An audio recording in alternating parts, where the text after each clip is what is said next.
শ্বশুর বাড়ি থেকে পাওয়া গরু বা ছাগল দিয়ে কোরবানি করলে কোরবানি বিশুদ্ধ হবে কিনা।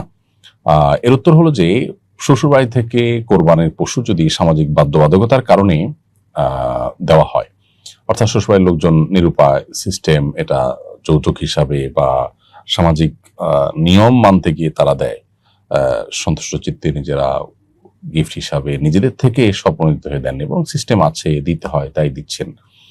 অনেক সময় দেখা যায় যে শ্বশুররা কষ্ট করে হলেও টাকা জোগাড় করে এটা করতে হয়। তো এইরকম ভাবে যদি দেওয়া হয় তাহলে সেটা আসলে গ্রহণ করাই জায়েজ নয়, সেটা গুনাহের কথা, সেটা যৌতুক হিসাবে না জায়েজ হবে। আর যদি সেরকম বাধ্যবাধকতা নেই, তারা অসন্তুষ্ট চিত্তে দেন নাই, বরং খুশি হয়ে তারা নিজেদের থেকে, তাদের অনেক আছে সেই জায়গা থেকে তারা গিফট দিয়েছেন, তাহলে সেক্ষেত্রে গিফট দেওয়া নেওয়া জায়েজ। কিন্তু এটা যেহেতু সামাজিক কালচারে পরিণত হয়েছে এবং এই কালচারের কারণে যারা সচ্ছল তারা তো দিতে পারছেন, অসচ্ছলটাও দিতে বাধ্য হচ্ছেন, সেজন্য এই কালচারটাকে অ্যাভয়েড করা দরকার এবং এটাকে আমাদের সমাজ থেকে বিতাড়ন করা জরুরি। অর্থাৎ মেয়ের বাবা বাড়ি থেকে গরু ছাগল আসবে কোরবানিতে, এই কালচারটা থাকা উচিত নয়। হয় উভয় পক্ষকে দিবে হাদিয়া, উভয় পক্ষ থেকে দেওয়ার জন্য হাদিসে আমাদেরকে উৎসাহ দেওয়া হচ্ছে, সেটা ভিন্ন বিষয়।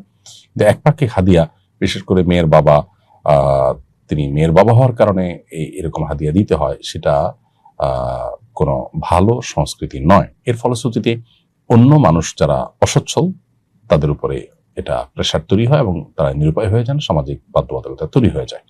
এটা আমাদের মাথায় রাখা উচিত সবাইকে।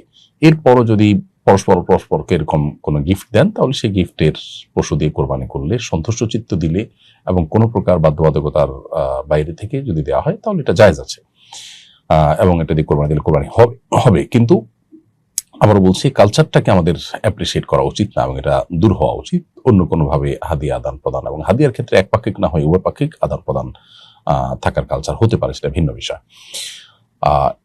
এরপরে বিষয় হলো যে শ্বশুরবাড়ি থেকে যে গরু বা ছাগল দেয়া হলো, এটা কাকে দেয়া হলো, মেয়েকে নাকি মেয়ের জামাইকে? আর যদি ছেলের বাড়ি থেকে দেওয়া হয় তাহলে সেক্ষেত্রে কাকে দেয়া হলো, এই জিনিসটা স্পষ্ট করতে পারলে ভালো হয় বা স্পষ্ট করা উচিত। বিশেষ করে মেয়ের বাবার বাড়ি থেকে দিলে যদি মেয়েকে দেওয়া হয় তাহলে মেয়ের পক্ষ থেকে কোরবানি হবে, আর যদি ছেলেকে দেওয়া হয় তাহলে ছেলের পক্ষ থেকে কোরবানি করতে হবে।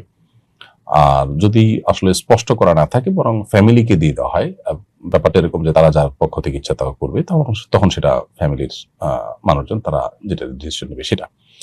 তো এই জিনিসগুলোতে অনেক অস্পষ্টতা থাকে, বিষয়গুলো স্পষ্ট সাধারণত করা হয় না এবং শুনতে একটু খারাপ শোনা যায় দেখে আমরা এগুলো অস্পষ্ট রাখি। মূলত এগুলো স্পষ্ট করলে ভালো যে আসলে কাকে দেয়া হলো। বাবা যদি বলে যে মা তোমাকে দিলাম, বা জামাইকে যদি বলে বাবা তোমাকে দিলাম, তাহলে সেক্ষেত্রে তার পক্ষ থেকে কোরবানি দিলে কোরবানি বিশুদ্ধ হয়ে যাবে। কিন্তু এই কালচার থেকে বেরিয়ে আসা